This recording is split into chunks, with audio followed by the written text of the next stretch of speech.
Class 11th का chapter 11 discuss कर रहे हैं, स्लोप ऑफ एडियाबैटिक कर्व। देखो, एडियाबैटिक प्रोसेस में प्रेशर एंड वॉल्यूम के बीच में अगर हम ग्राफ ड्रॉ करें तो इस तरह से बनता है। देखो, जो स्लोप होती है एडियाबैटिक कर्व की वो ज़्यादा होती है किसके कंपैरिजन में? Slope of isothermal curve.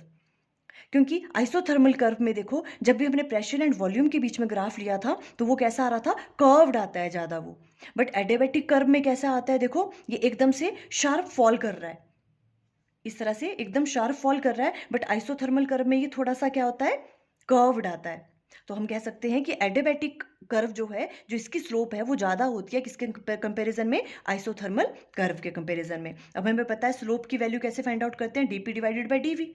हमने अब देखो ये ए और बी पॉइंट ले लिया, इसे यहाँ पे ज्वाइन कर लिया वाई एक्सिस पे, और इसे भी वाई एक्सिस पे ज्वाइन कर लिया, ये डीपी आ गया, और एक्स एक्सिस पे ज्वाइन किया तो ये डीवी आ गया।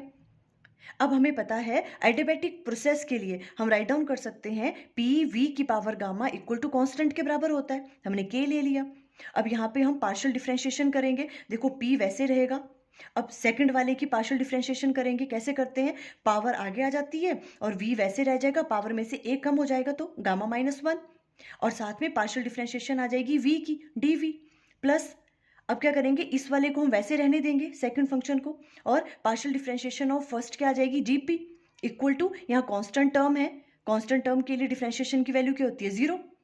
अब यहाँ पे हमने ये वाली टर्म यहीं पे रहने दी, इसको हम इस तरफ ले गए, और इस वाले स्टेप में हमने क्या किया? डीवी को हमने नीचे राइट डाउन कर लिया और वी की पावर गामा को हमने यहाँ राइट डाउन कर लिया।